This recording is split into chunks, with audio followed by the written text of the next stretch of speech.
ఈరోజే శ్రావణ పుత్రద ఏకాదశి. ప్రతి సంవత్సరం శ్రావణ మాసంలోని ఏకాదశి తిథిని శుక్లపక్షంలోని 11వ రోజును శ్రావణ పుత్రద ఏకాదశి అని అంటారు.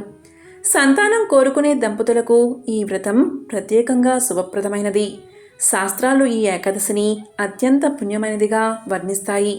అలాగే సంతానం కావాలి అనుకునేవారు తప్పనిసరిగా ఈ వ్రతాన్ని ఆచరించాలి.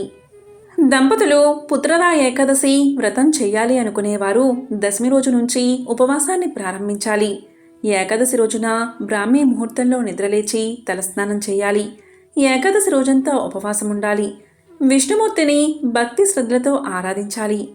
విష్ణు సహస్రనామం వంటి స్తోత్రాలతో పూజించాలి. ఈ ఏకాదశి రోజున రాత్రిపూట జాగరణ చేయాలి. ఆ తర్వాత రోజున దగ్గరలో ఉన్న ఆలయాన్ని దర్శించాలి. ఉపవాసాన్ని 12 గడియలు ముగిసేలోగా విరమించాలి. నిష్టగా ఉపవాసాన్ని చేస్తే మోక్షం సైతం సిద్ధిస్తుందని ఒక నమ్మకం. అలాగే సంతానం కూడా కలుగుతుంది.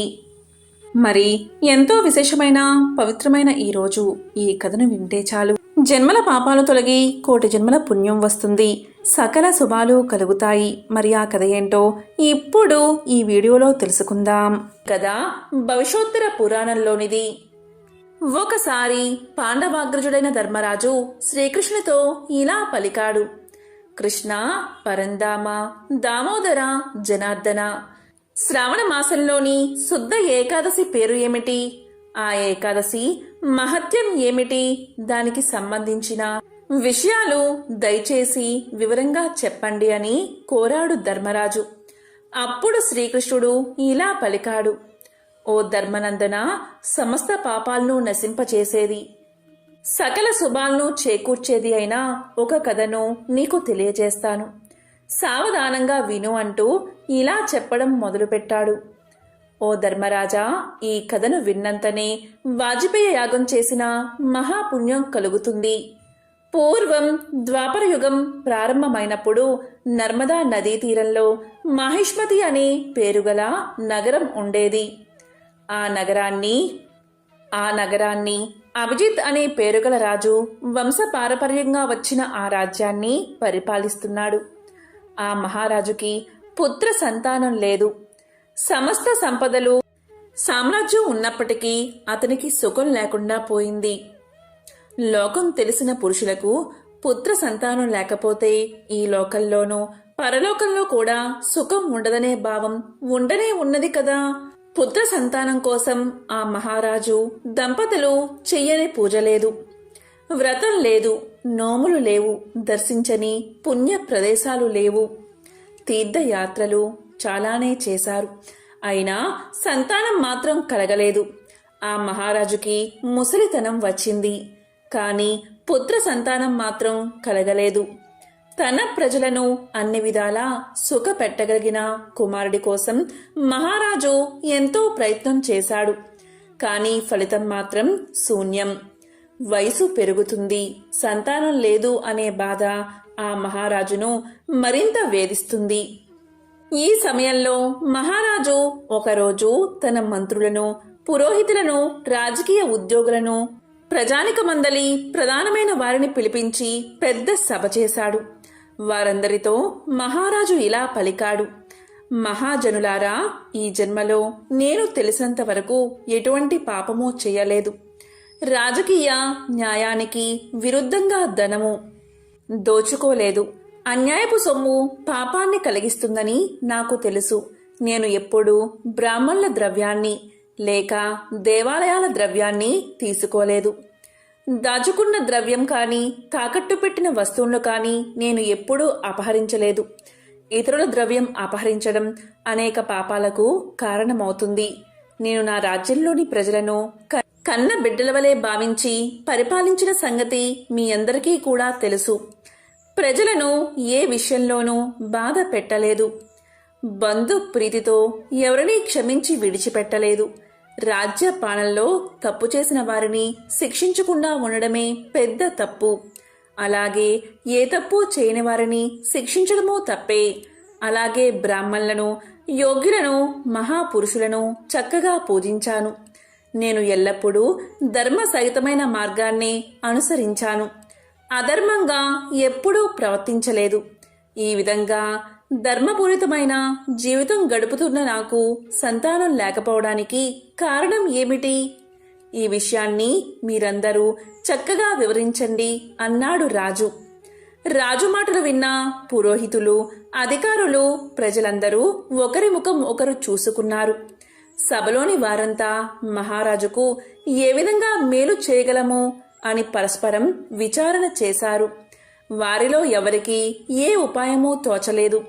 అప్పుడు అందరూ కలిసి అరణ్యంలో మహా తపస్సంపన్నులు, భూత, భవిష్యత్, వర్తమాన కాలాలు మూడిటిని తెలుసుకోగలిగిన వారు ఉంటారు. వారిని అడిగి తెలుసుకుందాం, కర్తవ్యం నిర్వహిద్దాం అని భావించారు. ఈ విధంగా వారు మహా అరణ్యాలకు వెళ్లారు. అటూ ఇటూ తిరుగుతున్నారు. అరణ్యంలో తిరుగుతూ వెతుకుతున్న వారందరికీ రాజు యొక్క హితం మాత్రమే కోరుకునేవారు కాబట్టి కొంతకాలం గడవగానే వారికి లోమస మహర్షి ఆశ్రమం కనబడింది. ఆయన దర్శన భాగ్యం కూడా లభించింది. ఆ మహర్షి నిరంతరం ఘోర తపస్సులో మునిగి ఉంటారు. ఆయన ముఖార విందంలో చిదానందం చిందాడుతూ ఉంటుంది.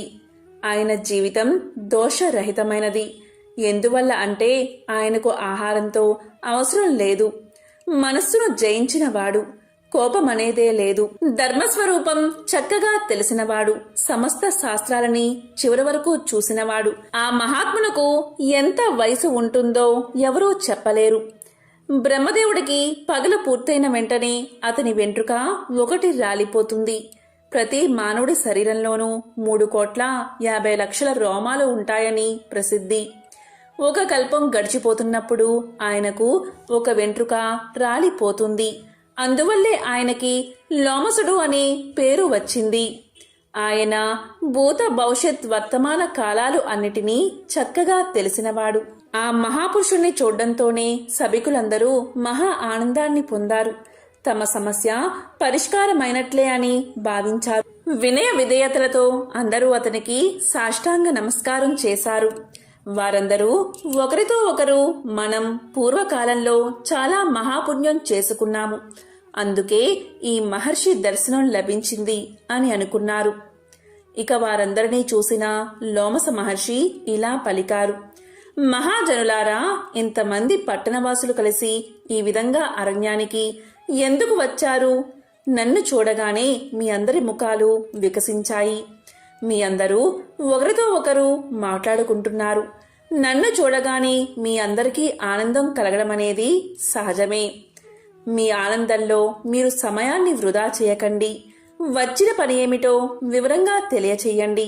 సందేహం వద్దు. మీ అందరికీ ఏది హితమో అది నేను చేయగలను. మా వంటి వారు జన్మ ఇతరులకు ఉపకారం చేయడం కోసమే ఉంటుంది. కనుక సందేహించకుండా మీరు ఎందుకు వచ్చారో తెలియచేయండి అన్నాడు. అప్పుడు వారందరూ మహర్షితో ఇలా పలికారు: మహర్షి, మాకు ఒక పెద్ద ధర్మ సందేహం కలిగింది. దాన్ని తీర్చుకోవడం కోసం మీ పాద పద్మాల దగ్గరికి చేరుకున్నాము. మీరు బ్రహ్మదేవుని కంటే గొప్పవారు, శ్రేష్ఠులు. ఈ లోకంలోనే మీ వంటి వారు లేరు. మేము ఒక పని మీద ఈ అరణ్యానికి వచ్చాము. మా అదృష్టం నీ దర్శన భాగ్యం లభించింది. మా దేశాన్ని పరిపాలించే అభిజిత్ రాజుకు ప్రస్తుతానికి సంతానం లేదు. మేమందరం మా మహారాజు యొక్క ప్రజలమే. మా మహారాజు గారు మమ్మల్ందరినీ పుత్ర వాత్సల్యంతోనే పరిపాలిస్తున్నారు. కుమారులు లేరు అనే బాధ ఆయనకు ఎక్కువగా ఉంది. ఆయన దుఃఖం మాకు దుఃఖాన్ని కలిగించింది.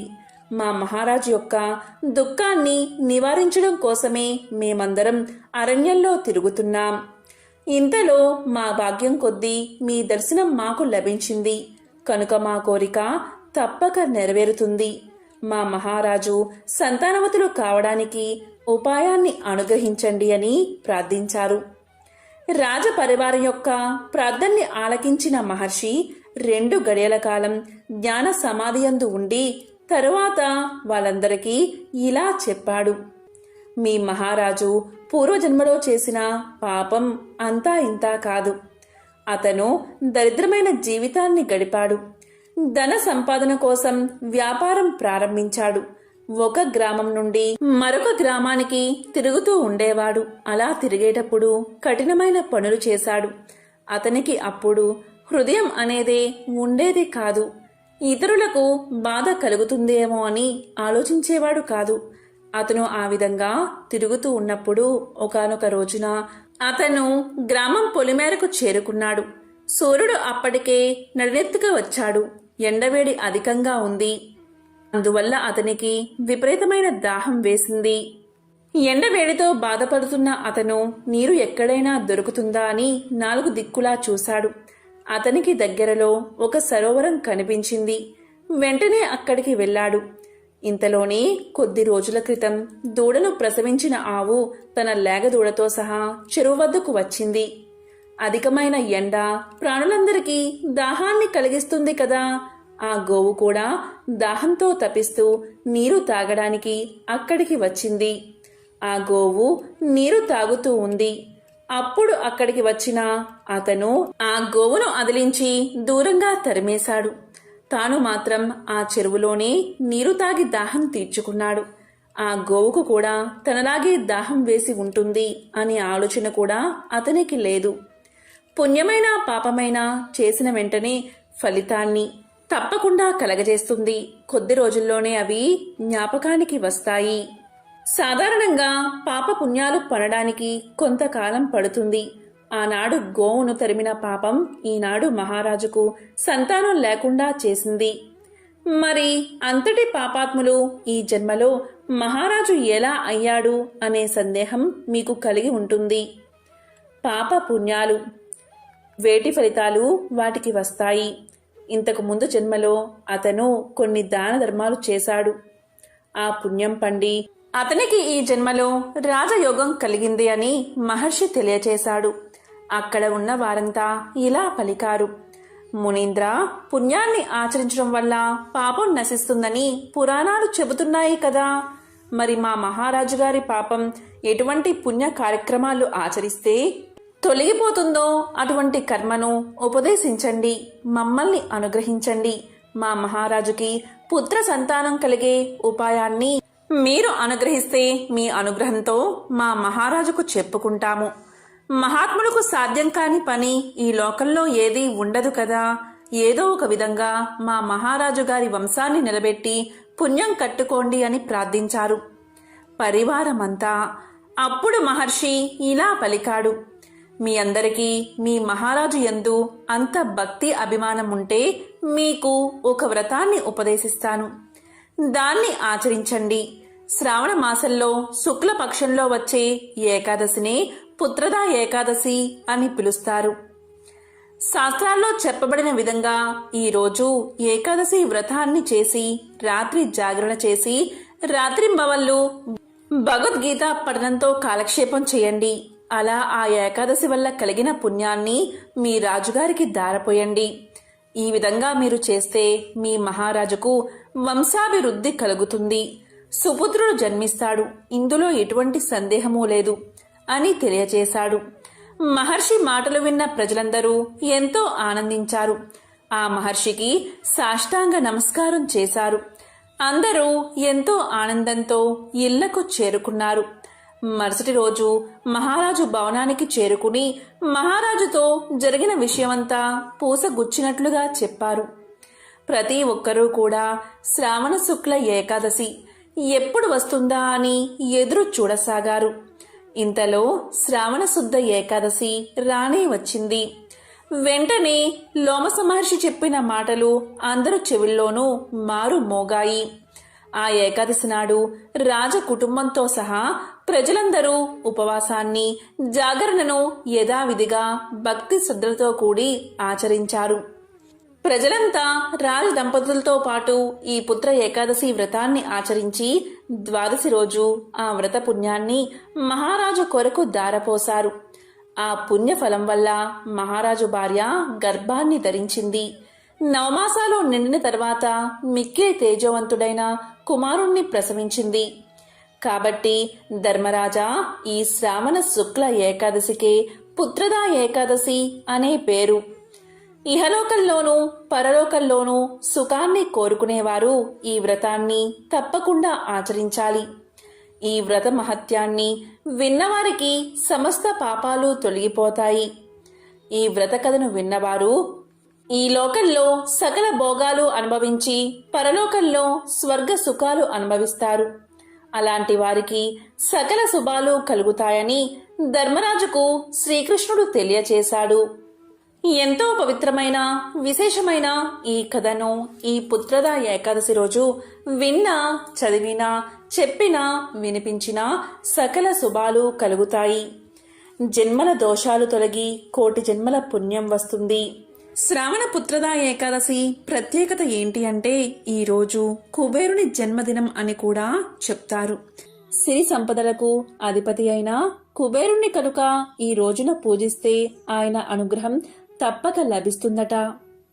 ఈ రోజు కుబేర యంత్రాన్ని పూజించినా, కుబేర మంత్రాన్ని జపించినా, కుబేర అష్టోత్తరాన్ని పఠించినా విశేషమైన ఫలితం దక్కుతుందట. మరి కుబేరుడికి సంబంధించిన ఒక విశేషమైన కథను ఇప్పుడు తెలుసుకుందాం. 8 దిక్కుల్లో ఒకటైన ఉత్తర దిక్కుకు అధిపతి అనగా దిక్పాలకుడు. ఇతని నగరం అలకాపురి. ఇతను విశ్రవసుని కుమారుడు. ఈయన భార్య పేరు చార్వి. ఈ విశ్వంలో సంపద ఏదైనా అది ఏ రూపంలో ఉన్నా దానికి అధిపతి కుబేరుడు అని చాలామంది నమ్మకం.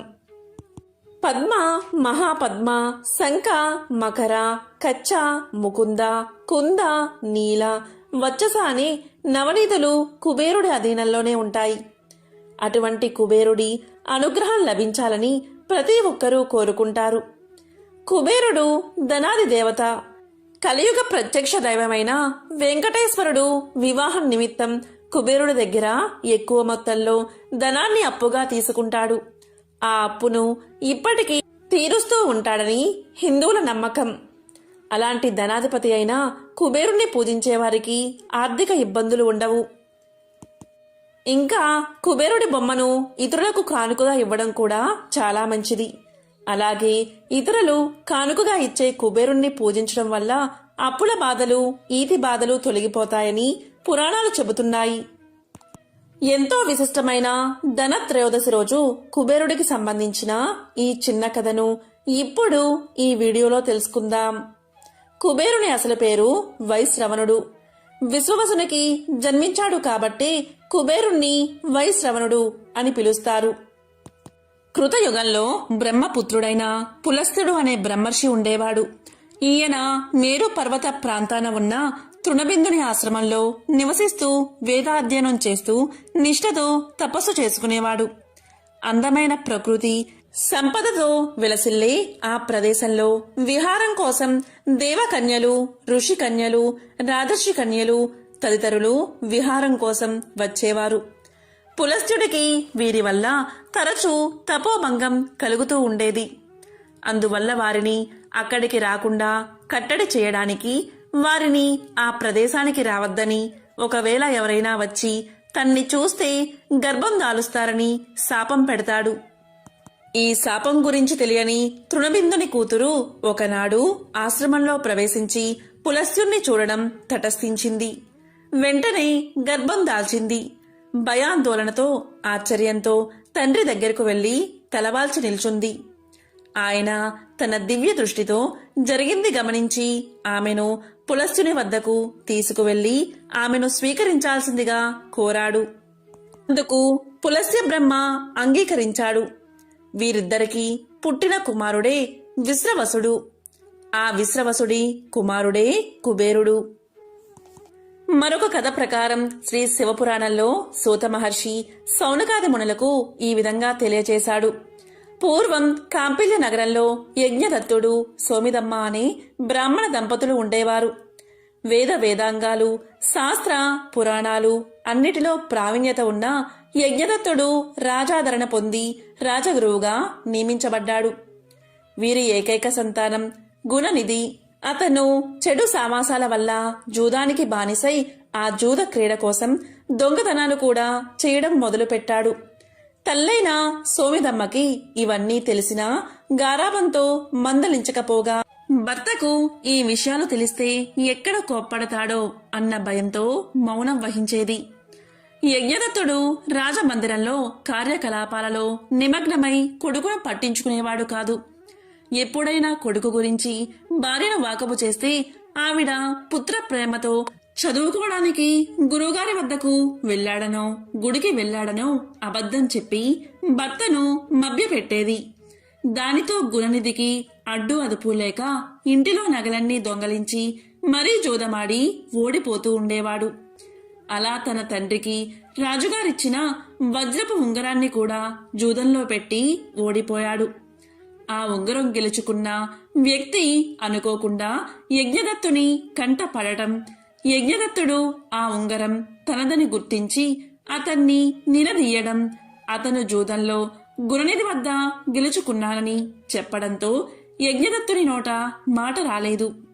ఆ రోజుదాకా కొడుకు ఏమి చేస్తున్నది తనకు తెలియని పరిస్థితిలో ఉన్నందుకు సిగ్గుపడుతూ భార్య బిడ్డల మీద కోపంతో ఇంటికి వెళ్లి కొడుకు చెడు సావాసాలకు లోనైన విషయం తన వద్ద దాచినందుకు భార్యను మందలించాడు. ఇంతలో జరిగిన విషయం తెలుసుకున్న గుణనిధి ఇంటికి వచ్చే సాహసం చేయలేకపోయాడు. తన మిత్రులెవరూ కూడా తనకి తల దాచుకోవడానికి సహకరించలేదు.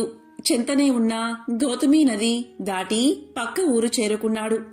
ఆ రోజు మహాశివరాత్రి కావడంతో ఊరి చివర ఉన్న శివాలయంలో భక్తులు నైవేద్యాలు సమర్పించి తమ శక్తి కొలది జాగారాలు చేసి మెల్లిగా నిద్రలోకి జారుకున్నారు.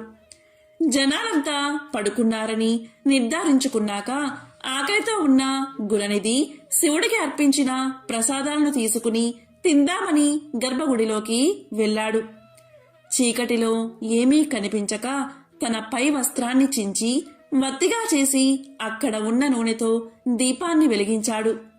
ఆ వెలుతురులో ప్రసాద పాత్రలు కనిపించేసరికి ఆనందంతో వాటిని తీసుకుని బయటికి నడుస్తూ ఉండగా గుడిలో నిద్రిస్తున్న ఒక భక్తుడి కాలు తగిలి నందీశ్వరుని మీద పడి తల పగిలి చనిపోయాడు గుణనిధి. ఊరి నుండి పారిపోతూ పవిత్రమైన గౌతమి స్నానం, తిండి దొరకనందున ఉపవాసం, వెలుతురు కోసం శివాలయంలో వెలిగించిన దీపం, ప్రసాదాల కోసం చేసిన సగం జాగారం, ఇవన్నీ అనుకోకుండా చేసిన శివరాత్రి పర్వదినన్నాడు చేసి మరణించడం వల్ల గుణనిధికి కైలాస ప్రాప్తి లభించింది. అందుకని జన్మానికో శివరాత్రి అని అంటారు పెద్దలు. కైలాస ప్రాప్తి పొందిన గుణనిధి ఈ జన్మలో విశ్రవణుకి కుమారుడుగా వైశ్రవణుడిగా పుట్టారని పురాణాలు తెలియచేస్తున్నాయి. వైశ్రవణుడిగా పుట్టిన కుబేరుడు మహాశివుడు గురించి గాలిని పీల్చకుండా 1000 సంవత్సరాల పాటు ఘోరమైన తపస్సును ఆచరించాడు. ఈశ్వర అనుగ్రహం పొందడానికి కాశీ నగరానికి వచ్చి గంగా తీరంలో తీవ్రమైన తపస్సు చేశాడు కుబేరుడు. అతని కఠోర తపస్సుకు మెచ్చిన శంకరుడు పార్వతీ సమేతంగా ప్రత్యక్షమయ్యాడు. పరమేశ్వరుని అమిత ప్రకాశాన్ని చూడలేక వైశ్రవుడి కళ్ళు మూతలు పడ్డాయి. దీంతో మహాశివుని పాదాలను దర్శించుకోవడానికి తనకు చూపు ప్రసాదించమని అతన్ని వేడుకున్నాడు. అర్ధనారీశ్వరుడైన శివుణ్ణి దర్శించి పక్కనే ఉన్న అమ్మవారిని చూడ్డంతో అసూయపడ్డాడు కుబేరుడు. నిరంతరం అమ్మ శివుని వెంట ఉండడాన్ని చూసి అసూయపడి కుటిల మనసుతో ఆమె వంక చూశాడు. దీన్ని గ్రహించిన పార్వతీదేవి ఏకంటితో నన్ను వంకరగా చూశావో ఆ కన్ను పోతుందని వైశ్రవణుణ్ణి శపించింది.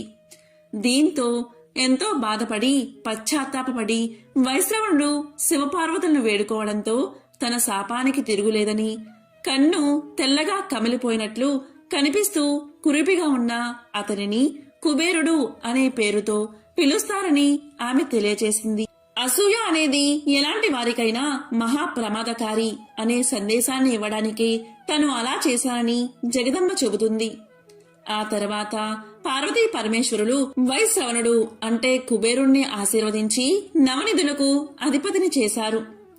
అంతేకాకుండా గుహ్యకులకు, యక్షులకు, కిన్నెరులకు, కింపురుషులకు కుబేరుడే అధినాయకుడు. కైలాసానికి సమీపంలోని అలకానగరం రాజధాని అవుతుంది కాబట్టి వైశ్రవణుణ్ణి శివుడు ఆజ్ఞాపిస్తాడు. పరమేశ్వరుని ఆజ్ఞ ప్రకారం దేవశిల్పి అయిన విశ్వకర్మ అలకాపురిని సర్వాంగ సుందరంగా తీర్చిదిద్దుతాడు. ఈ విధంగా అలకాపురి కుబేరుడికి నివాస స్థానమైంది. ఒకసారి నారదుడు ఇంద్రుడికి ఇలా చెప్పాడు: ఓ ఇంద్రదేవా, భూలోకంలో రుక్మాంగద మహారాజు ఉన్నాడు. ఆ రాజు తోట మీ నందనవనం కంటే ఎంతో అందంగా ఉంటుంది అని చెప్పగా, ఆ మాటలు విన్న ఇంద్రుడు ఆ తోటను చూసి రమ్మని అప్సరసలను పంపించాడు.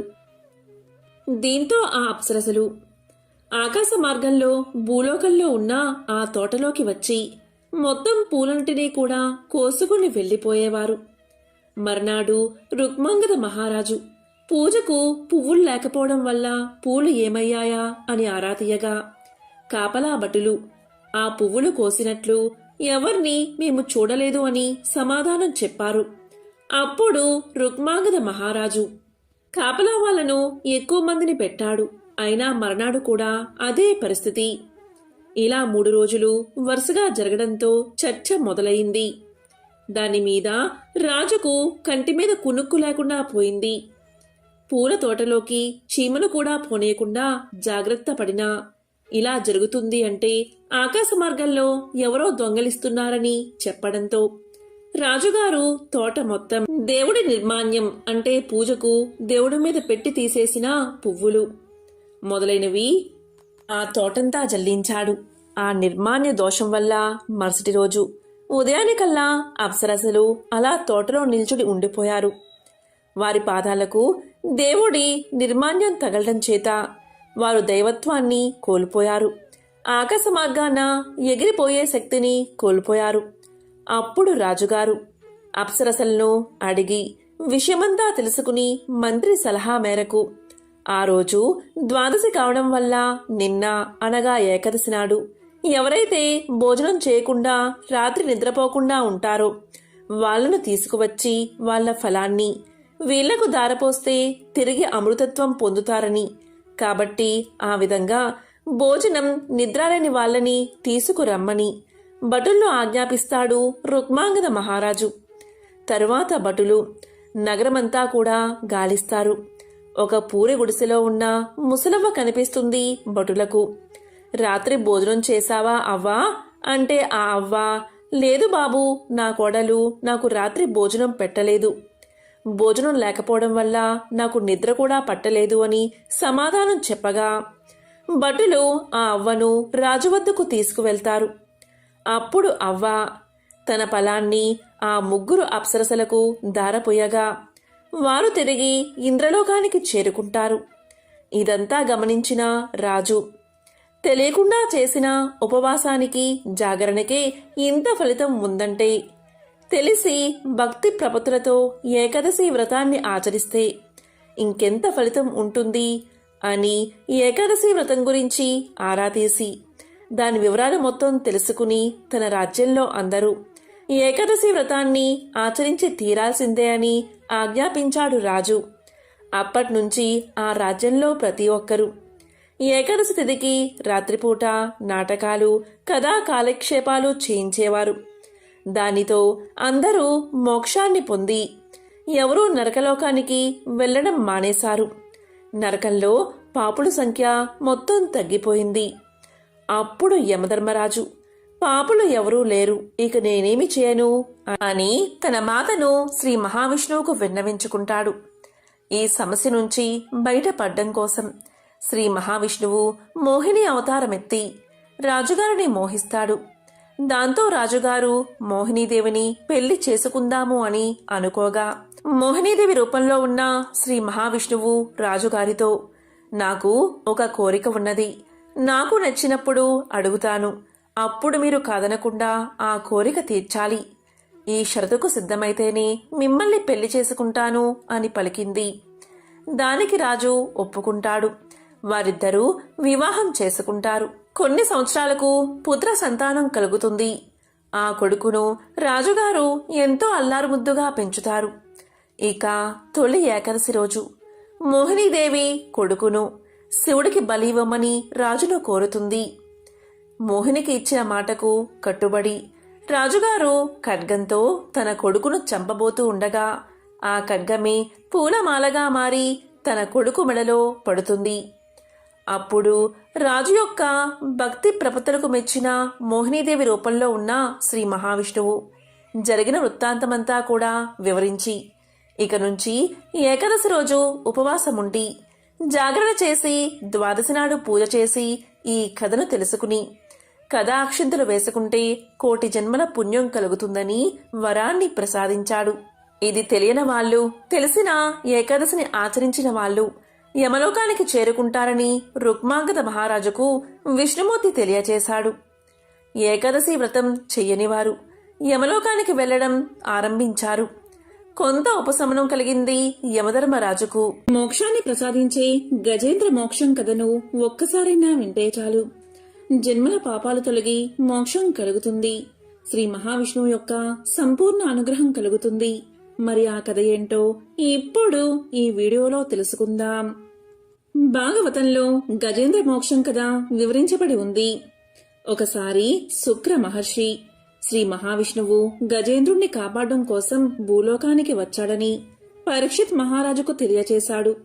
అప్పుడు పరీక్షిత్ మహారాజు గజేంద్రుడి కథను వివరించమని శుక్ర మహర్షిని వేడుకున్నాడు. మరి ఆ కథ ఏంటో ఇప్పుడు ఈ వీడియోలో తెలుసుకుందాం. క్షీరసాగర మధ్యంలో త్రికూటమనే పర్వతముంది. ఆ పర్వతానికి 3 శిఖరాలు ఉన్నాయి. ఒక శిఖరం బంగారంతో, ఇంకో శిఖరం ఇనుముతో, మరొకటి వెండితో అలరారుతూ ఉండేవి. ఆ కొండల మీద రకరకాలైన గగనచారులు, కిన్నెరలు విహరిస్తూ ఉండేవారు. ఆ పర్వతం మీద ఉన్న అడవులలో అడవి దున్నలు, ఖడ్గ మృగాలు, ఎలుగుబంట్లు మొదలైన క్రూర మృగాలతో పాటు ఏనుగులు కూడా ఉండేవి. ఆ ఏనుగులు గుంపులు గుంపులుగా తిరుగుతూ విహరిస్తూ ఉండేవి. ఒకరోజు ఆ గుంపులు ఆహారం కోసం దాహ బాధతో తిరుగుతూ సరోవరానికి చేరుతూ ఉన్నప్పుడు ఒక ఏనుగుల గుంపు చీలిపోయింది. అందులోని ఆడ ఏనుగులు గజరాజును అనుసరించి ఇంకో సరోవరాన్ని చేరుకున్నాయి. అలా ఏనుగులు చేరుకున్న ఆ సరోవరం అతి విశాలమైనది. ఆ సరోవరం నిండా వికసించిన కలువలు, తామరలు, ఇంకెన్నో జలచరాలు నివసిస్తూ ఉన్నాయి. వాటిలో కొన్ని మొసళ్ళు కూడా ఉన్నట్లు ఏనుగులకు తెలియదు. ఆడ ఏనుగులు దాహ బాధ తీర్చుకుని జలక్రీడలు జరిపి బయటకు వచ్చిన తరువాత గజరాజు కూడా సరోవరంలోకి ప్రవేశించి నీళ్లు తాగి తొండం నిండా నీరు నింపి గగనవీధిలోకి చిమ్ముతున్నాడు. ఆ విధంగా నీటిని చిమ్ముతూ ఉంటే సరోవరంలోని కర్కాటక మీనాలు రోదసిలోని మీన కర్కాటకాలను చేరినట్లు కనిపించింది. ఇలా ఆ గజరాజు జలక్రీడ జరుపుతూ ఉన్న సమయంలో ఆ చెరువులో ఉన్న ఒక ముసలి ఆ గజరాజు యొక్క కాలును పట్టుకుంది. పట్టు విడిపించుకుని తొండంతో దెబ్బ తీయాలని ఆ ఏనుగు చూసింది. వెంటనే ఆ ముసలి ఏనుగు యొక్క ముందు కాళ్ళు పట్టుకుంది. ఆ ఏనుగు తన దంతాలతో ముసలిని కుమ్మి విడిచింది. అప్పుడు ఆ ముసలి వెనుకవైపు వచ్చి ఏనుగు తోకను కుమ్మి చీల్చింది. అలా ఆ కరి మకరం ఒకదాన్ని ఒకటి కుమ్మి చీల్చుకుంటూ ఉండగా కరిబలం సన్నగిల్లుతుంది. జలమే తన నివాస స్థానం అవడం వల్ల మకరం బలం అంతకంతకు పెరుగుతూ ఉండడంతో గజరాజు నీరసిస్తుంది. ఈ విధంగా ముసలితో పోరు సాగించలేక దీనావస్థలో పడిన ఆ గజరాజు మకరాన్ని గెలవడం తన వల్ల కాదు అని నిశ్చయించుకుని తన్ని రక్షించమంటూ సర్వేశ్వరుడైన నారాయణుణ్ణి ప్రార్థించాడు. ఈ విధంగా ప్రార్థించాడు. అక్కడెక్కడో వైకుంఠపురంలోని ఓ మూల ఒక సౌధం. ఆ సౌధ పరిసరాల్లో మందారవనం, అందులో అమృత సరస్సు. అక్కడ మంచంపై లక్ష్మీదేవితో వినోదించు శ్రీమన్నారాయణుడికి ఏనుగు పాహి పాహి అని పెట్టిన కేక వినిపించగానే వెంటనే బయలుదేరాడు మహావిష్ణువు. భక్తుణ్ణి రక్షించడానికి భగవంతుడు బయలుదేరిన తీరు అమోఘం. గజేంద్రుడి ప్రాణాలు కాపాడాలి అనే ఉత్సాహంతో నిండిపోయిన విష్ణుమూర్తి లక్ష్మీదేవికి చెప్పలేదు. శంఖ చక్రాలను 2 చేతుల్లోకి తీసుకోలేదు. సేవకులనెవరినీ పిలవలేదు. గరుడ వాహనాన్ని సిద్ధపరుచుకోలేదు. చెవిదుద్దు వరకు జారిన జుట్టు చక్కదిద్దుకోలేదు. ప్రణయ కలహంలో ఎత్తిపట్టిన లక్ష్మీదేవి కొంగైనా వదల్లేదు. అలా వెళ్తున్న నారాయణ్ణి చూసి మహాలక్ష్మి తన మనసులో ఈ విధంగా అనుకుంది. ఏ దుష్ట దుశ్శాసనుడు కబంధ హస్తాల్లోనైనా చిక్కుకున్న ద్రౌపదీదేవి వంటి ఇల్లాలు మొరపెట్టుకుంటుందా? మళ్ళీ పరమమూర్ఖుడైన సోమకాసురుడు వేదాలను దొంగలించడానికి వచ్చాడా? అసురులు అమరావతిపైకి దండెత్తి వస్తున్నారా? ప్రహ్లాదుడు వంటి భక్తులను హింసించే హిరణ్యాక్షుడు మళ్లీ బయలుదేరాడా అని సంశయించి ఆయన వెంట బయలుదేరింది. ఆ విధంగా గజరాజు ఉన్న సరోవరాన్ని చేరుతూనే తన సుదర్శన చక్రాన్ని విడిచిపెట్టాడు మహావిష్ణువు. ఆ సుదర్శన చక్రం విస్ఫులింగాలు చిమ్ముతూ మరుక్షణంలో సరోవరంలోకి ప్రవేశించి ఆ ముసలి తలను ఖండించింది. వెంటనే గజేంద్రుడు ఊపిరి పీల్చుకుని కొలను నుండి బయటకు వచ్చి కరణీ బృందాన్ని చేరి సంతోషంతో తొండం ఎత్తి పలకరించాడు. అప్పుడు శ్రీహరి తన శంఖాన్ని పూరించాడు. ఆ పాంచజన్యపు ధ్వని శత్రుజనానికి హృదయ విదారకం, సజ్జనులకు ఉల్లాసభరితాన్ని కలిగిస్తుంది. అప్పుడు నారాయణుడు తన కర స్పర్శతో ఆ కరిని అనుగ్రహిస్తాడు. ఆ అనుగ్రహంతో ఆ గజరాజు వైకుంఠాన్ని చేరుకుంటాడు. నిరంతరం ఎవరైతే శ్రీహరిని స్మరిస్తారో వారిని ఎప్పుడూ నేను విస్మరించను అని శ్రీదేవికి చెప్పగా ఆ లక్ష్మీదేవి దీనుల మొరవిని వారిని రక్షించే శ్రీ మహావిష్ణువుతో రావడం కంటే భాగ్యం ఏముంటుంది అని అనుకుంటుంది. గజరాజు నీటి నుండి తామర పుష్పాన్ని తీసుకువచ్చి స్వామివారి పాదాల దగ్గర పెట్టి నమస్కారం చేసింది. ముసలి చనిపోయినప్పుడు అందులో నుండి ఒక గంధర్వుడు వచ్చి గంధర్వ లోకానికి వెళ్లిపోయాడు. ఇలా కథ వింటూనే పరీక్షితుడు శుక్ర మహర్షితో ఇంతటి పుణ్యం ఆ గజరాజుకు ఎలా వచ్చిందో చెప్పమని అడగగా అప్పుడు శుక్ర మహర్షి ఇలా చెప్పసాగాడు. ఒకప్పుడు ద్రవిడ దేశాన్ని పరిపాలించే రాజు ఉండేవాడు. అతను అష్టాక్షరి మంత్రోపదేశాన్ని పొంది ఒక పర్వత శిఖరానికి చేరుకుని అక్కడ అష్టాక్షరి మంత్రం ఉపాసన చేద్దామని భావించి అక్కడే మంత్రజపం చేస్తూ ఉండగా అక్కడికి అగస్త్య మహర్షి వచ్చాడు. అయితే మంత్రజపం చేస్తున్నానని మహర్షి వచ్చినా లేవకపోవడంతో ఆగ్రహించిన అగస్త్యుడు నువ్వు ఏనుగు యోనియందు జన్మిస్తావు అని అతన్ని శపించాడు. అయితే మహాపురుషులు ఏనాడైతే మీ ఇంటికి వస్తారో ఆ రోజే మీ పూజ ఫలించిందని గుర్తు పెట్టుకోవాలి అనడంతో అలా గజరాజుగా జన్మించి తన ప్రాణాలు పోయే సమయంలో గత జన్మలో చేసిన మంత్రానుష్ఠాన ప్రభావం వల్ల శ్రీమన్నారాయణుడు గుర్తుకు వచ్చి శరణాగతి చేశాడు. ఇక గంధర్వుడి విషయానికి వస్తే గంధర్వుడు ఒకరోజు గంధర్వ కాంతలతో నీటిలో నిలబడి స్నానం చేస్తూ ఉండగా అక్కడికి బాగా చిక్కిపోయిన ఒక మహర్షి రాగా అతన్ని అపహాస్యం చేశాడు ఆ గంధర్వుడు. గంధర్వ కాంతలు నవ్వుతారని అనుకుని నీటి లోపల నుండి వచ్చి ఆ మహర్షి కాలని లాగాడు గంధర్వుడు. దీంతో మహర్షి నీటిలోకి పడిపోయాడు.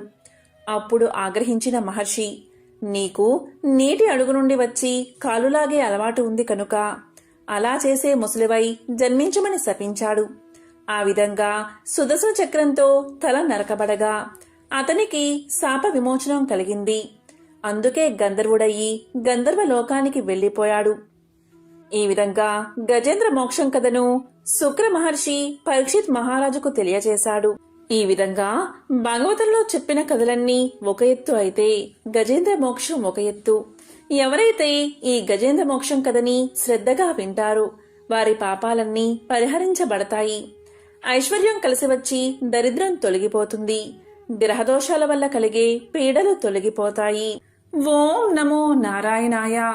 ఓం నమః శివాయ.